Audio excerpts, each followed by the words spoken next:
Jemaat yang terkasih dalam Tuhan, kita bersyukur pada hari ini kita boleh kembali berkumpul dan pada hari ini kita akan belajar satu tema yaitu komunitas yang menghidupi iman.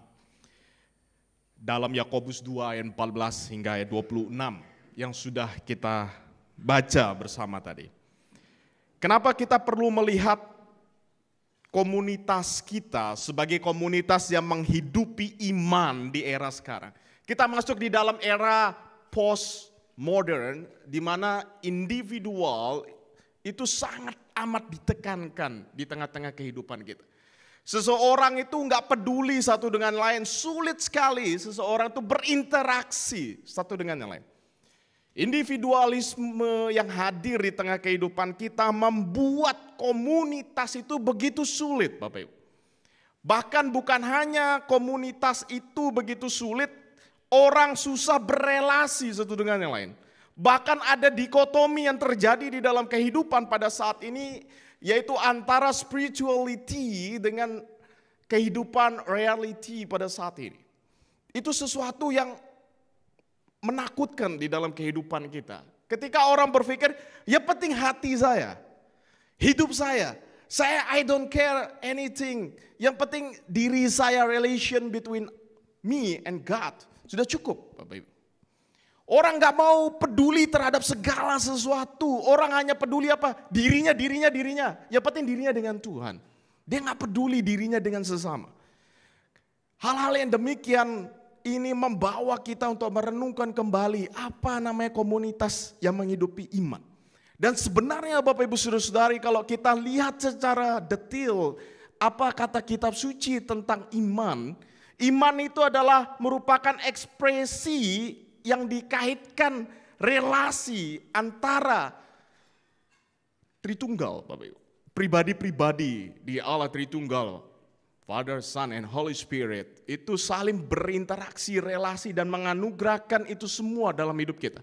Dan tentunya kita perlu melihat bahwa iman itu sangat berinteraksi antara kita dengan Allah dan kita dengan sesama.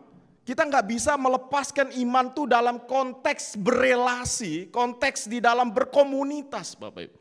Karena kita tahu Allah Tritunggal itu adalah Allah yang bercommunity, Bapak Ibu. Allah yang berinteraksi satu dengan yang lain, dan bentuk ekspresi panggilan iman kita itu harus selalu terinteraksi dengan yang namanya komunitas. Namun kita perlu sadar di tengah dunia yang penuh dengan individualisme pada saat ini dan dikotomi antara dunia spiritual dengan dunia fisik pada saat ini mengakibatkan munculnya mitos-mitos tentang iman saat ini. Mitos yang pertama, orang seringkali berpikir iman itu adalah perjalanan pribadi. Berkaitan dengan apa? Berkaitan tentang bagaimana saya bergumul melalui tantangan hidup saya, dan iman itu selalu dikaitkan dengan kekuatan batin yang tumbuh dari keyakinan sendiri. Jadi iman itu yaitu pergumulan saya sendiri. Saya nggak peduli sesuatu yang lainnya, penting antara saya dengan realita batin saya. Sehingga kekuatan kebatinan itu seringkali timbul di tengah-tengah pergumulan hidup. Ini suara Tuhan atau suara diri saya. Sehingga kita akan terjebak di dalam mitos iman, yaitu apa? Saya sendiri di dalam dunia ini. Saya alone, saya nggak ada komunitas, saya nggak ada kekuatan di tengah-tengah community itu. Ini mitos yang pertama tentang iman, dan ini hadir real di dalam kehidupan kita. Kadang kita bergumul sendiri, kita lupa bahwa sebenarnya iman itu sangat berinteraksi dengan namanya community, nggak bisa dipisahkan, Bapak Ibu. Nggak ada seseorang tuh bertumbuh sendiri, itu nggak ada, Bapak Ibu. Selalu orang dalam pertumbuhan pribadinya sangat berinteraksi dengan yang namanya komunitas. Karena iman yang dianugerahkan Allah kepada kita itu adalah relasi antara Bapa, Putra, dan Roh Kudus. Di mana ketiga pribadi itu berinteraksi, berelasi. Dan iman itu seharusnya juga membawa kita berinteraksi dan berelasi di dalam komunitas kita.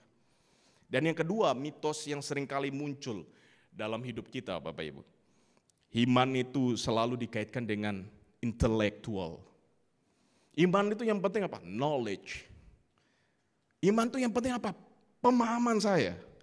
Iman itu apa? Yang penting saya tahu benar dan tidak benar. Itu iman. Orang deskripsikan iman itu berkenaan dengan apa? Knowledge. Dia nggak peduli yang lain. Namun kenyataannya dalam pemahaman yang demikian, orang berhadapan dengan iman yang tidak nyata di dalam hidupnya. Dan inilah yang kadang disebut sebagai kekristenan omon-omon, Bapak Ibu. Omong doang. Ya suka. Yang penting dia apa? Dia tahu sesuatu, tapi dia nggak ada kehidupan, Bapak Ibu. Orang bilang kekristenan itu otaknya besar, Bapak Ibu. Kakinya kecil. Susah untuk bergerak, tangannya kecil. Yang penting kepalanya besar. Ini mitos, Bapak Ibu.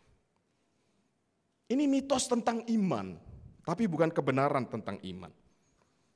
Dan yang ketiga, Bapak Ibu, mitos yang sering kali timbul dalam hidup kita. Iman itu selalu dikaitkan dengan apa? Hal-hal yang berkaitan spiritual.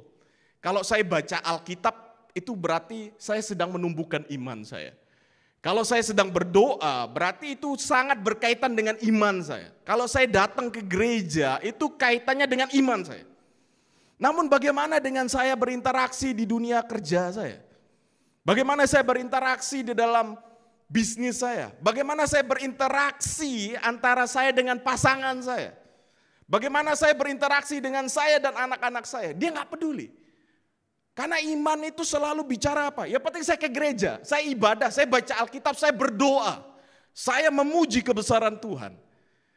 Namun Bapak Ibu, dia nggak peduli realitas sehari-hari. Maka jangan heran Bapak Ibu kalau orang datang gereja, suami istri gandengan tangan. Ke gereja selalu gandengan tangan. Bapak Ibu gandengan tangan waktu datang ke gereja. Nanti lihat aja pas pulang. Berbeda Bapak Ibu. Apalagi kalau pergi ke tempat-tempat umum, udah nggak mesra lagi. Kalau ada pasangan termasuk saya kadang, nggak usah pegang-pegang, malu-malu, nggak usah, sudah usia. Jangan. Beda yang ditampilkan di gereja dan di luar gereja Bapak Ibu. Apalagi kalau di gereja dia bilang, harus jujur. Tapi ketika berhadapan dengan realita Bapak Ibu, kalau dicari di rumah, malas ketemu orang, bilang papa mama nggak ada di rumah, bilang anaknya. Kalau ada yang datang, dia bilang papa mama nggak ada di rumah. Anaknya berbohong Bapak Ibu. Tapi di gereja bilang, oh kita jujur. Tapi dunia kehidupan sehari-hari berbeda. Ini sesuatu yang menakutkan tentang iman. Iman tidak seperti itu Bapak Ibu. Jangan bedakan antara dunia spiritual dengan dunia realita di luar sana. Karena iman itu sangat berinteraksi antara dunia spiritual dengan dunia di mana kita ada. Interaksi di dunia sekuler, dunia umum, realitas umum Bapak Ibu. Jangan dipisahkan, namun mitos ini seringkali terjadi Bapak Ibu. Sehingga jangan heran, hamba Tuhan, penatua itu di gereja tuh baik sekali Bapak Ibu. Di rumah dia paling jadi pribadi yang gak sabar Bapak Ibu, emosional. Karena itu tampilan mitos tentang iman. Selalu dia kaitkan spirituality itu berkaitan dengan apa? Penyembahan, ibadah. Pembacaan Alkitab, berdoa. Dia nggak peduli yang lain. Makanya jangan heran kalau ada penatua-penatua, bendahara gereja itu sangat-sangat detail dengan keuangan Bapak Ibu. Jujur, terbuka kepada jemaat. Tapi ketika di publik Bapak Ibu, teks saja nggak dilaporkan Bapak Ibu. Itu realita kenyataan yang coba membedakan antara dunia spiritual dengan dunia kehidupan sehari-hari. Ini mitos tentang iman. Itu bukan iman itu sendiri. Karena kalau Bapak Ibu baca dalam konteks Yakobus 2 ayat 14 sampai 26. Yakobus mengingatkan bahwa iman yang sejati itu beyond our words. Beyond dari kata-kata kita, melampaui kata-kata kita. Iman itu bukan sekedar deklarasi Bapak Ibu. Iman itu bukan sekedar sebuah pernyataan di sana. Yakobus malah menantang bahwa iman itu nggak bisa dipisahkan dari sebuah perbuatan Bapak Ibu. Bahkan dia katakan iman tanpa perbuatan itu mati. Dan kita akan lihat sebenarnya apa yang dia maksud iman tanpa perbuatan adalah mati. Dalam bahasa yang lebih sederhana sebenarnya. Kalau enggak ada perbuatan, bagaimana iman itu ada apa tidak dalam hidupmu? Atau orang bilang sama sekali engkau tidak punya iman di situ. Oleh karena itu dalam ayat ini kita melihat panggilan yang jelas untuk bertindak bagi setiap orang percaya. Komunitas merupakan elemen yang penting dalam kehidupan beriman, di mana melalui kebersamaan dalam komunitas, iman seseorang itu dapat bertumbuh dan dinyatakan melalui tindakan. Makanya kenapa kita perlu sadar bahwa iman itu tidak bisa dipisahkan dari community.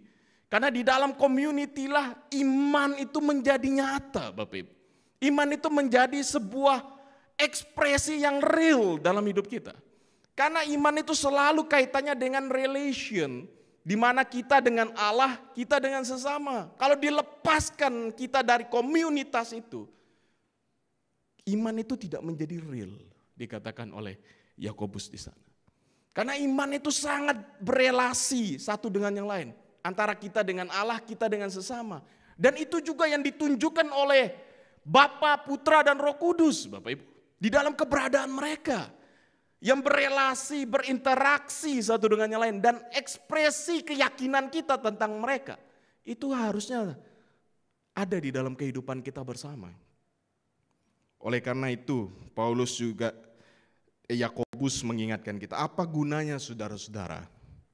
Jika seseorang mengatakan bahwa ia mempunyai iman, tetapi ia tidak mempunyai perbuatan, dapatkah iman itu menyelamatkan dia? Di sini Yakobus sedang membahas dikotomi yang terjadi di jemaat diaspora pada waktu itu. Mereka bingung antara iman dan perbuatan. Mereka hanya di dalam pengaruh-pengaruh budaya pada waktu itu. Mereka percaya bahwa iman saja sudah cukup. Atau iman itu gak perlu ada perbuatannya, Bapak Ibu. Dia hanya memahami iman itu sebatas intelektual. Dia makanya di dalam komunitas pada waktu itu orang percaya, gak peduli satu dengan lain. Orang gak peduli satu dengan yang lain. Orang yang seperti apa? Peduli dengan dirinya. Karena di dalam konteks jemaat pada waktu itu mereka tersebar di tengah-tengah kehidupan yang penuh dengan kemiskinan, kesulitan, tantangan. Mereka hanya peduli dengan apa perut mereka sendiri. Mereka peduli tentang apa kebutuhan mereka sendiri. Ada komunitas lain orang percaya juga yang kelaparan, mereka nggak peduli. Ya penting dirinya. Namun Yakobus mengingatkan, kalau engkau berbicara tentang iman, iman itu harus hadir dalam sebuah interaksi. Harus hadir di dalam sebuah relasi. Dan itu yang ditunjukkan oleh Allah. Kalau tidak ada interaksi, tidak ada relasi di dalam iman itu. Antara individu dengan individu yang lain. Dikatakan iman itu tidak ada gunanya. Dan iman itu tidak mencerminkan keyakinanmu tentang Allah itu sendiri. Karena Allah itu berelasi, Allah itu berinteraksi dengan ciptaannya. Allah itu bukan seperti Allah yang menciptakan sesuatu, meninggalkan ciptaannya dan membuang ciptaannya. Enggak, Bapak Ibu. Allah itu menciptakan kita semua dan dunia ini, di mana dia juga berinteraksi dengan dunia ciptaannya. Berinteraksi dengan kita, berelasi dengan kita semua. Kenapa kita yang mengaku percaya kepada dia tidak mau berinteraksi dengan yang lain, Bapak Ibu? Ini gak masuk akal, kata Yakobus. Maka dari itu Yakobus mengingatkan, iman dalam arti yang sebenarnya menurut Alkitab tidak pernah dimaksudkan sebagai sesuatu yang abstrak. Kadang orang bilang iman itu abstrak. Iman itu sebuah teori yang penuh dengan lika-likunya. Enggak, Bapak Ibu. Yakobus menolak itu. Dan Yakobus mengingatkan kita pada saat ini, iman itu bukan abstrak filosofi. Iman itu sesuatu yang real, yang nyata di dalam kehidupan umat Tuhan. Iman yang sejati itu harus termanifestasi, Bapak Ibu. Harus ada wujudnya. Kalau nggak ada wujudnya itu bukan iman, dikatakan oleh Yakobus. Karena Allah juga di dalam relasinya kepada umatnya, kepada dunia ini, dia juga melakukan tindakan real di dalam dunia ini. Dan kita sudah mengingatnya minggu lalu dalam peristiwa Jumat Agung. Allah menunjukkan tindakan yang real. Allah tidak hanya sekedar aku mengasihi engkau. Enggak, Bapak. Kasihnya menjadi nyata ketika salib itu ada. Allah tidak sekedar berbicara yang abstrak di dalam dunia ini. Allah berbicara secara nyata di dalam dunia ini. Dan kenapa kita selalu berbicara sesuatu yang abstrak, tidak ada kenyataan yang real dalam hidup kita. Dan Bapak Ibu, saudara-saudari yang saya kasih dalam Tuhan. Kenapa komunitas saat ini di tengah dunia pada modern, pasca modern ini begitu sulit ditemukan? Kasih begitu hambar dikatakan. Saya kok merasa sendiri di dalam komunitas ini. Menjadi pertanyaan yang paling penting, sama seperti Yakobus mengingatkan umat Tuhan pada waktu itu. Apakah engkau tahu tentang iman itu? Apakah engkau individu sudah memiliki iman atau tidak? Atau dalam bahasa yang lebih sederhana lagi, apakah engkau percaya kepada Allah itu? Kalau dalam komunitasmu tidak ada interaksi, tidak ada relasi, tidak ada saling menolong untuk bertumbuh bersama di dalam segala pergumulan hidupmu. Pertanyaannya paling dasar, nanti kita lihat bagaimana Yakobus mengarahkan itu semua. Apakah ada Allah di dalam hidupmu apa tidak? Kalau ada Allah Bapak Ibu dalam hidup kita, ketika orang lain menangis di sebelah kita dan bergumul di situ, kita tentu akan hadir di sana. Untuk mendengarkan tangisannya, untuk mengulurkan tangan kita menolong dia. Tapi kalau kita bilang, kapok kamu, tahu rasa.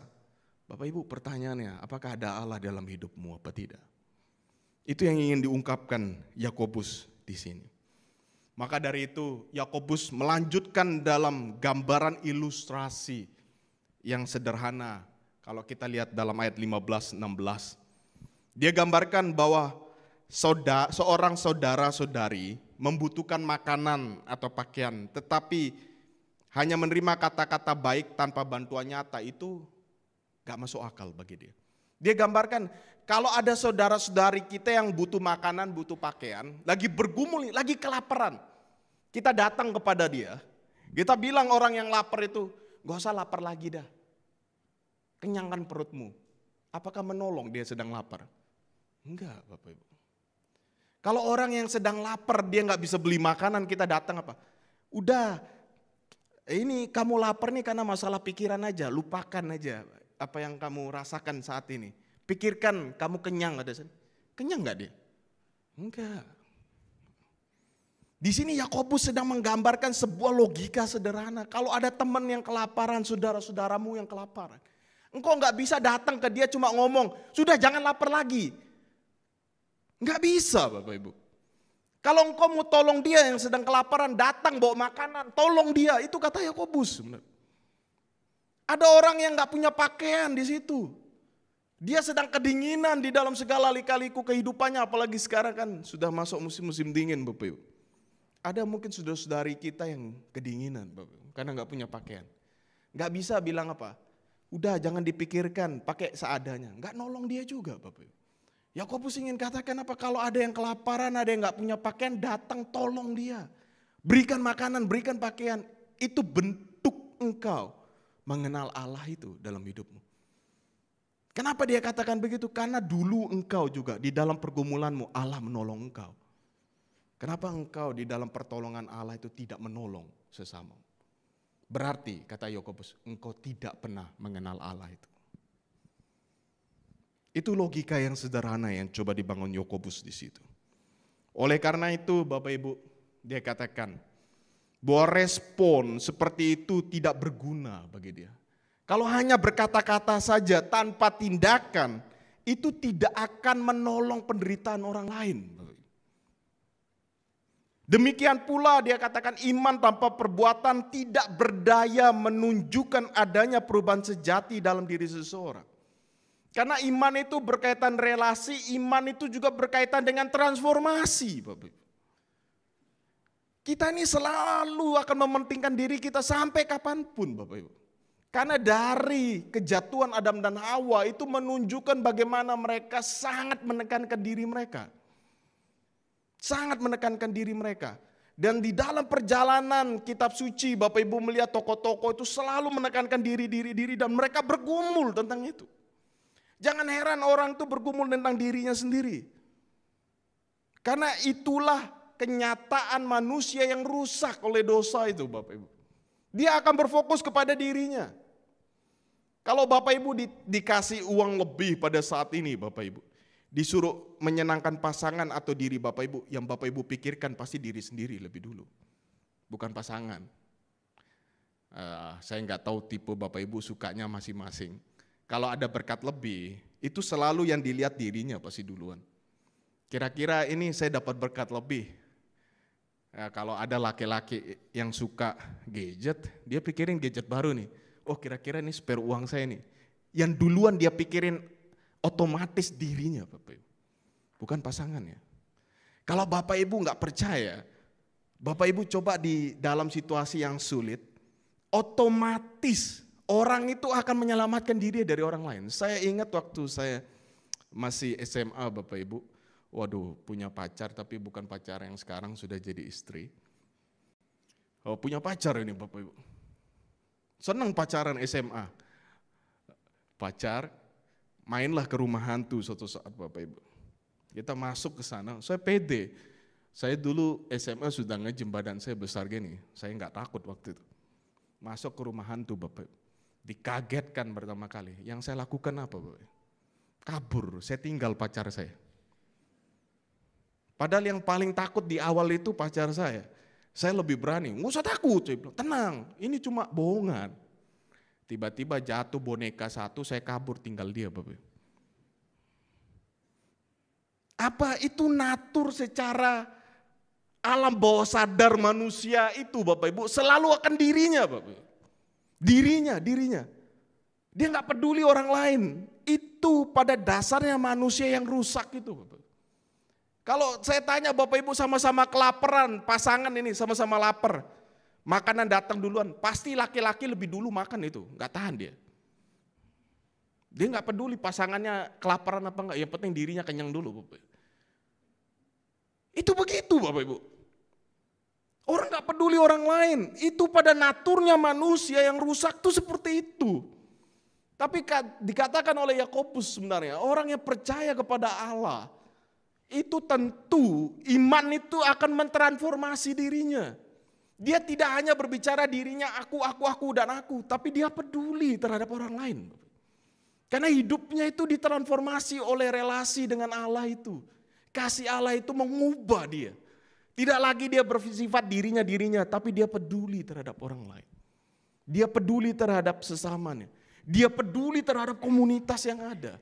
Karena iman itu selalu berinteraksi di sana, dikatakan oleh Yakobus. Oleh karena itu dia katakan apa? Orang yang mendengar banyak hal, pergumulan orang lain, dia juga ikut bergumul di situ, Bapak Ibu. Saya ingat Bapak Ibu, di gereja di mana saya layani dulu, tua-tua gereja tuh selalu ingatin saya. Sama seperti kata kitab suci Bapak Ibu. Ketika engkau ingin tahu tentang relasi, dia bilang, datang ke rumah duka, jangan datang ke pesta. Saya nggak ngerti dulu awal, kenapa orang-orang tua gereja itu ingatin saya gitu. Kamu boleh nggak datang ke pesta, dia bilang. Hamba Tuhan itu boleh nggak datang ke pesta. Tapi kalau ke rumah duka, wajib dia bilang. Di situ kamu akan tahu apa arti kasih itu. Karena di saat itulah kamu akan menemukan orang-orang berada di dalam titik terendah hidupnya. Membutuhkan kepedulian dirimu. Membutuhkan apa? Pertolongan dirimu. Dan dia juga ajak, jangan hanya menikmati gereja di dalam temboknya yang tinggi, dia katakan. Tapi keluarlah dari gereja itu. Makanya saya dulu di gereja saya layani di Surabaya itu, sebelahnya tuh perkampungan orang Madura, Bapak Ibu. Itu perkampungan orang Madura yang galak-galak, Bapak Ibu. Saya selalu diajar, kalau bisa saya dipanggil Cuantau waktu itu karena penginjil. Cuantau, kamu keliling aja situ kenalan. Wah, saya bilang, saya ini muka saya kayak gini, keluar dibawain cerurit, matilah saya. Takut juga, Bapak. Dia bilang, kamu peduli coba lingkungan sekitar gereja, jangan diam di dalam gereja. Allah itu harus dibawa di dalam ke dunia nyata, Bapak. Dan saya lakukan, Bapak Ibu. Akhirnya saya menemukan bahwa interaksi iman dengan kehidupan realita itu harus ada kesinambungan satu dengan yang lain. Oleh karena itu, Yakobus ingin mengatakan kepada kita, iman itu adalah sebuah perjalanan. Perjalanan di mana setiap kita dipanggil untuk mengalami transformasi. Agar kita dapat mentransformasi komunitas di mana kita berada. Dengan demikian hidup kita menjadi perpanjangan tangan Allah, dikatakan oleh Yakobus, untuk menolong sesama. Menghadirkan kasih Allah, kebaikannya dalam tindakan nyata. Karena engkau percaya kepada Dia. Bapak Ibu, kenapa teologi Yakobus ini begitu kaya, Bapak Ibu? Coba Bapak Ibu kembali melihat di dalam penciptaan Allah. Saya tidak sedang perdebatkan yang earth atau all earth di dalam creation. Coba Bapak Ibu lihat secara sederhana penciptaan. Kenapa manusia ditaruh hari terakhir sebelum Allah istirahat? Bapak Ibu pernah merenungkan enggak? Kenapa penciptaan manusia itu ditaruh di bagian yang terakhir, Bapak Ibu? Di dalam penciptaan. Allah itu bukan tanpa maksud, kejadian itu mencatat begitu. Kalau Bapak Ibu lihat dalam beberapa penafsiran dalam tradisi kita, Bapak Ibu akan menemukan sesuatu yang indah ketika Allah menciptakan segala sesuatu, Dia katakan apa? Baik, baik, sangat baik. Manusia ditaruh di bagian akhir untuk apa? Menjadi perpanjangan tangan Allah, menyatakan kebaikan itu di dalam ciptaan yang ada. Karena manusia itu adalah gambar rupa Allah di dalam dunia ini untuk menyatakan belas kasih-Nya di dalam ciptaan yang ada. Namun dosa itu merusak segala sesuatu, manusia semakin individual, yang penting dirinya. Namun dikatakan Yakobus, anugerah Allah dalam iman itu memanggil, mentransformasi kita. Tidak lagi diri, tapi kembali kepada panggilan mula-mula. Menyatakan kasih, menyatakan perpanjangan tangan Allah di dalam dunia ini. Oleh karena itu, seorang teolog bernama Jonathan Edwards, dia katakan, ia percaya bahwa iman yang tulus itu menuntun pada kehidupan yang ditandai dengan perbuatan baik. Dan transformasi moral yang mencerminkan pengaruh ilahi dalam kehidupan orang. Bahasa sederhana sebenarnya Jonathan Edwards ingin katakan, kalau iman itu tidak dinyatakan dari perbuatan dan mentransformasi kehidupannya, orang itu tidak pernah ada Allah dalam hidupnya. Tidak mungkin. Orang itu tetap di dalam kehidupannya yang dirusak oleh dosa itu. Oleh karena itu Bapak Ibu, ketika Yakobus menjelaskan begitu detail tentang iman itu, dia kasih contoh ayat 18-25. Ini orang yang hidup di dalam iman. Ini yang disebut iman itu. Teladan iman dia sebut. Dia sebut ada Abraham bapak leluhur iman. Dan Rahab pelacur yang bukan Yahudi. Kita akan lihat dua tokoh yang dikasih contoh oleh Yakobus di sini. Kedua tokoh ini sebenarnya digambarkan oleh Yakobus, mereka menghidupi iman mereka.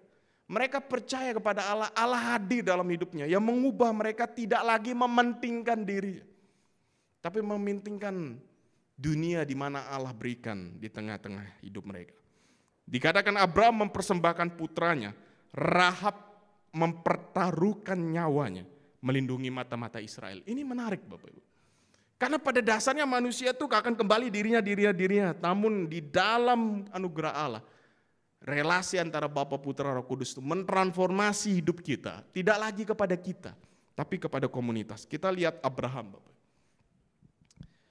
Abraham ini menarik Bapak Ibu. Kalau Bapak Ibu lihat dalam perjalanannya orang selalu bilang, wah ini Bapak orang beriman, orang yang luar biasa imannya. Tapi Bapak Ibu dalam pergumulannya seringkali juga dia peduli kepada dirinya.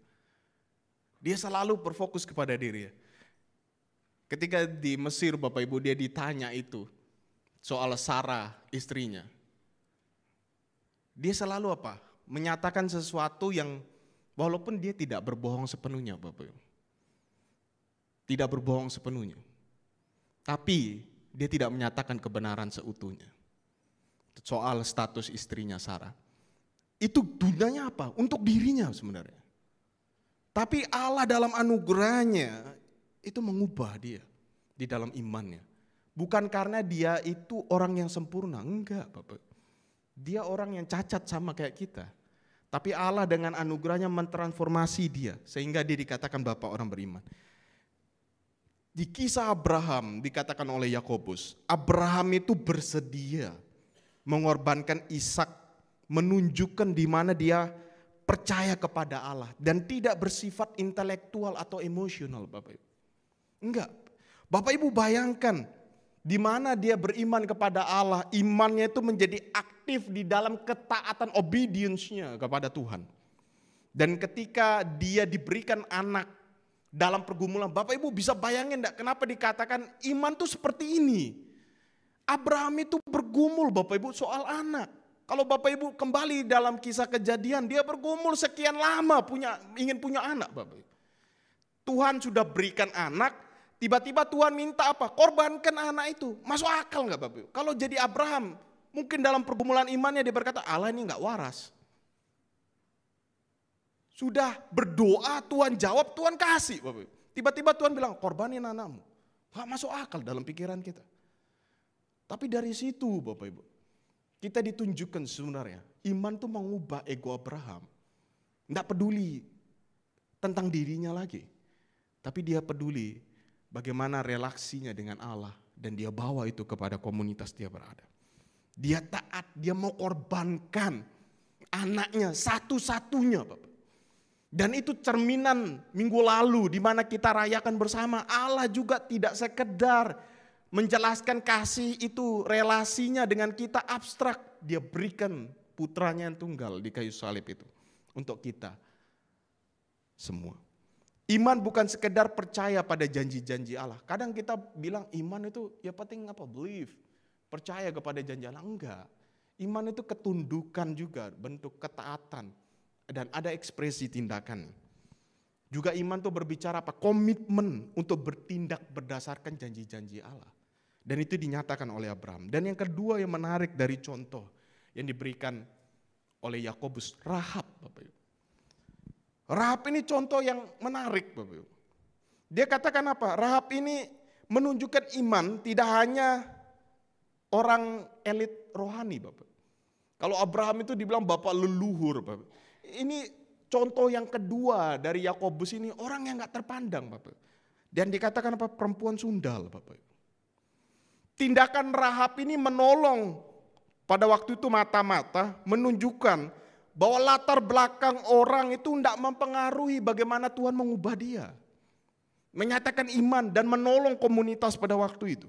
Itu adalah anugerah Allah dalam hidupnya. Seorang yang gak kenal, seseorang yang tidak ada relasi yang dekat dengan keyahudian Bapak. Mau mengorbankan nyawanya. Untuk apa? Nolong mata-mata pada waktu itu. Ini kan gak masuk akal Bapak Ibu. Dan dia tolong tuh dengan keyakinan, dengan keberanian Bapak Ibu. Ini perempuan Bapak Ibu. Bahkan dicatat di kitab suci perempuan sundal lagi. Perempuan yang gak dipedulikan oleh dalam lingkungan masyarakat. Tapi imannya mengubah dia. Iman itu juga menolong komunitas dia. Ini sesuatu yang luar biasa. Oleh karena itu Yakobus ingin menyimpulkan sesuatu. Dia katakan apa? Sebab sama seperti tubuh tanpa roh adalah mati. Demikian juga iman perbuatan adalah mati. Dia ingin katakan apa Bapak Ibu? Dia ingin katakan, kalau engkau berkata engkau adalah manusia, berarti ada tubuh dan roh di situ. Ada materi, ada roh yang berkaitan dengan spiritualmu. Itu sangat relate satu dengan yang lain. Kalau tubuh tanpa roh, itu hanya daging. Tidak ada kehidupan di situ. Sama juga, kalau perbuatan itu tidak nyata dalam imanmu, dia katakan sama aja, iman itu kosong. Iman itu mati. Iman itu harus hidup dalam kehidupanmu. Iman tanpa perbuatan kehilangan esensinya. Ini nanti ada sesi tersendiri kalau Bapak Ibu bandingkan dengan surat Paulus. Hanya iman saja, nanti itu tugas Pak Joni dan hamba Tuhan lain Bapak Ibu. Tapi dari sini kita melihat iman yang sejati itu harus disertai dengan tindakan. Karena tanpa perbuatan itu bukanlah iman yang sesungguhnya. Melainkan sebuah konsep intelektual kita tentang iman. Tapi itu bukan iman itu sendiri. Sama kayak begini Bapak Ibu. Bahasa yang sederhana yang ingin dikatakan Yakobus. Kalau engkau mencintai seseorang. Biasanya ini kaum ibu ya, perempuan. Kalau ada laki-laki datang kepada ibu-ibu sekalian dulu ya. Kalau pasangannya datang. Cuma bilang I love you gitu mau diterima enggak? Ibu-ibu dulu dideketin pasangannya dibilang I love you seneng enggak? Langsung jatuh cinta enggak? Saya enggak yakin Bapak Ibu. Ibu-ibu dulu cuma dibilang I love you, you love me, ayo kita nikah. Mau gitu? Pasti ibu-ibu ketika dideketin pasangannya dulu, ketika pasangannya bilang I love you, itu harus nyata. Ya kalau engkau cinta saya, terus so what gitu loh. Tindakannya apa? Buktikan. Itu sesuatu yang relate Bapak Ibu. Enggak sekedar cuma ngomong, enggak. Itu yang ingin dikatakan Yakobus. Engkau mencintai Allah, engkau mengenal Allah, engkau beriman kepada Allah. Tapi tidak nyata dalam tindakanmu. Itu omong doang dia katakan. Itu bukan iman. Itu hanya pikiranmu saja kamu beriman. Tapi engkau tidak pernah beriman. Itu yang ingin dikatakan Yakobus. Sama ketika kita mengasihi orang lain. Kita mengasihi orang lain, kita mengatakan, wah saya mengasihi engkau. Tapi tidak ada tindakan nyata dari engkau mengasihi dia. Engkau tidak sama sekali mengasihi dia. Ingin dikatakan Yakobus. Itu hanya pikiranmu saja membenarkan dirimu kamu sedang mengasihi dia. Tapi engkau tidak pernah peduli dan mengasihi dia. Bapak Ibu, kadang kita terjebak di dalam pemahaman yang seperti ini dalam hidup kita. Kadang kita juga sama dengan anak sekarang dalam pergumulan modern sekarang tentang parenting Bapak Ibu. Tidak bisa sekedar kita datang kepada anak kita berkata, nak, papa mama mengasihi engkau. Tapi enggak pernah papa mama memberikan waktu untuk mereka. Itu sama saja omong kosong Bapak Ibu. Anak itu enggak akan pernah peduli dan tidak merasakan dekapan kasih orang tuanya. Karena kita tidak pernah memberikan pengorbanan waktu kita untuk bersama dengan mereka. Sehingga jangan heran dalam generasi yang demikian komunitas-komunitas menjadi dingin. Gereja menjadi pudar Bapak Ibu. Karena gereja kehilangan elemen iman yang dinyatakan secara nyata di dalam dunia ini. Orang hanya melihat kekristenan itu sebatas apa? Jubah untuk menyatakan saya Kristen. Tapi orang gak pernah merasakan nyata kehangatan kita di dalam dunia ini. Itu masalah besar Bapak Ibu. Oleh karena itu Yakobus mengingatkan kita tentang hal ini.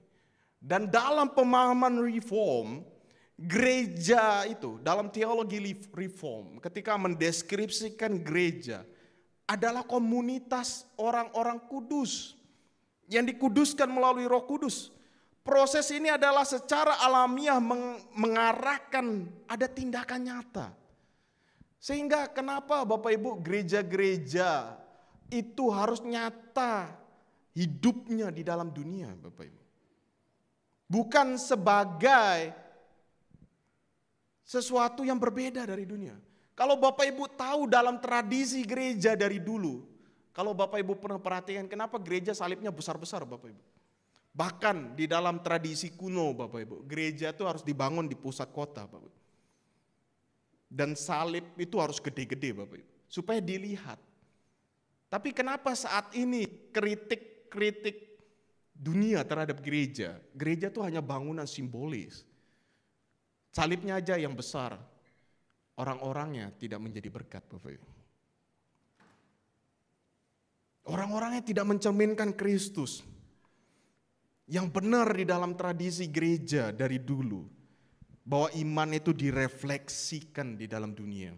Iman itu adalah bentuk refleksi anugerah Allah yang mentransformasi hidup kita, membawa transformasi dalam komunitas kita.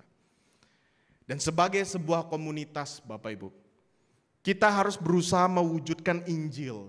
Karena itu adalah bentuk dari panggilan iman itu dalam hidup kita. Menjadi tangan dan kaki Kristus. Melayani satu dengan yang lain. Dan membawa kerajaan Allah yang tidak terlihat menjadi terlihat. Jangan berpikir bahwa kerajaan Allah itu abstrak, Bapak Ibu. Yesus mengajarkan kerajaan Allah itu real dalam dunia ini. Melalui apa? Melalui kehidupan kita. Melalui kita sekalian yang membawa kasih itu.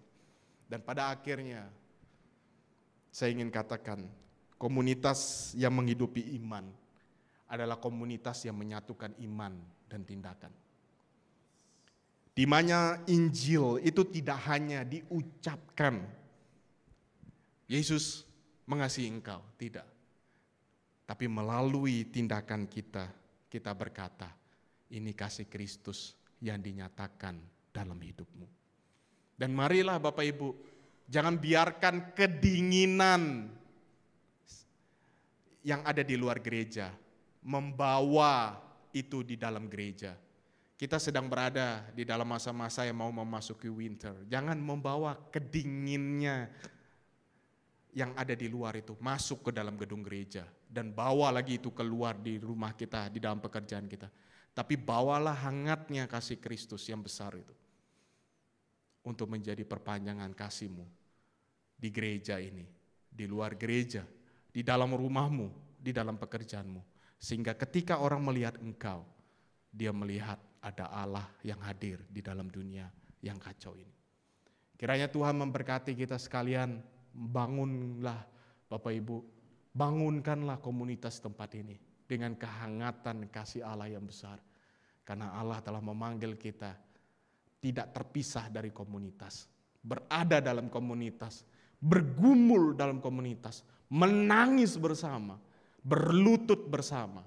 Karena disitulah akan terjadi pertumbuhan yang luar biasa.